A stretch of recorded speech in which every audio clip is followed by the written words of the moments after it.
Hi guys, Vicky from Trylessmeat and welcome back to my channel. In today's video we're going to be talking about rice, how to store it so you can use it for meal preps for the next 3 days in the fridge. If you don't know how to cook rice, check out my other video that shows you how to cook the most perfect rice every time. So let's get into how we can store this rice.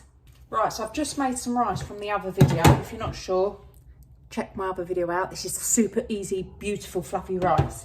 Now, what you need to do for a meal prep is we need to cool this rice as quick as possible. So this is still boiling. So what I recommend is just turning on the cold tap. So put it straight into a colander, loads of freezing cold water.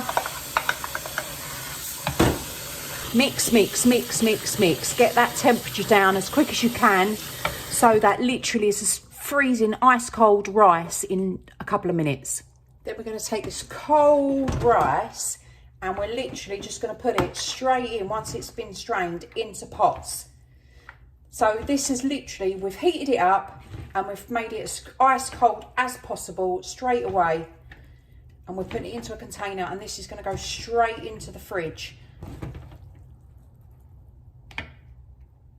And there you have it, homemade microwave rice. So much better than the microwave packets. So easy just to cool your rice down like that. This can then last in the fridge for up to 3 days, which is amazing. Just make sure that when you go to use your rice again, you can either eat it cold like this, or if you're going to heat it up, make sure you heat it up so it's piping hot in the microwave, at least 3 minutes for a container like this.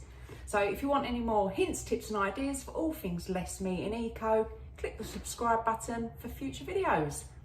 Speak to you soon.